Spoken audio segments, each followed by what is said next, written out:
Good morning, folks. We have a dilemma on our hands here this morning.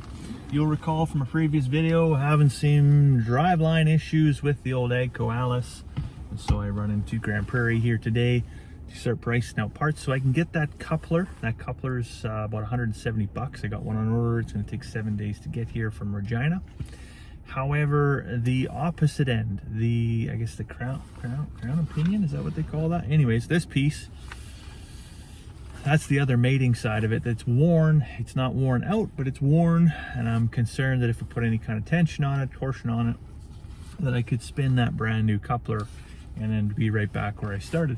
So I thought, okay, well, let's price it out and see what a new one is.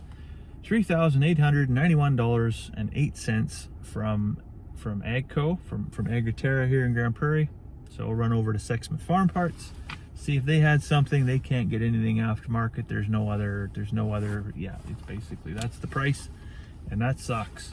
So I'm gonna start sourcing out some machine shops here and see if we can't rebuild that shaft. So the weather outside right now is truly frightful. It's -20. I'm pretty sure in yesterday's video when I was looking out over here, I said it. I said, buckle up. And here we are today. It's -20. There is a 70-kilometer-hour wind gusts that are coming right now. In fact, our little weather station there, it's not even reading wind chill right now. I think it's broken. I think it spun so fast that it just shit the bed completely. It's miserable. Well, I just went and had a look at it. It's not broken. We had freezing rain last night, and it's just frozen solid there, so it's probably gonna have to stay there until spring, I guess. Anyways, you might be wondering what could possibly make this any better.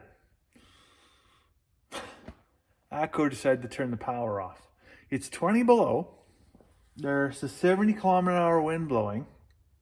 It's January, and the utility company thought that'd be a good time to switch out some power poles. Now, maybe there's probably a good reason for it, but my oh my, is that ever inconvenient? But there's nothing I can do about that. It is what it is.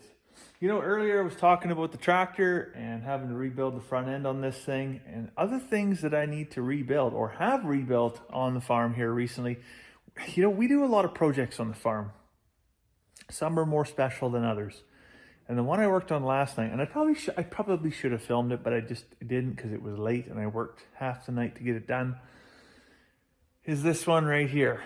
This is a baby cradle. As you all know, my wife is due second week of March kind of thing, thereabouts.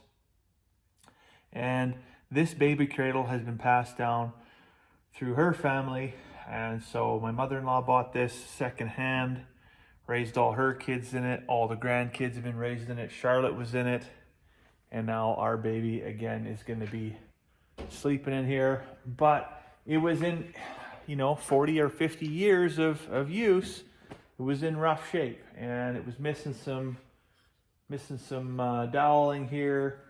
It was really wobbly and a little, you know, was concerning. It was a little bit, I don't know how safe this thing is anymore. For as sentimental as it is, how safe is it really? So I came in here last night and I took every single piece of wood apart, re-glued it, re-secured it, and put it all back together.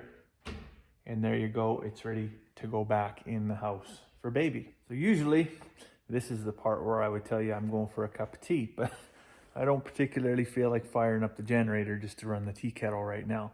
But I will let you go for now. Hopefully the heat comes back on soon, and we'll see you tomorrow.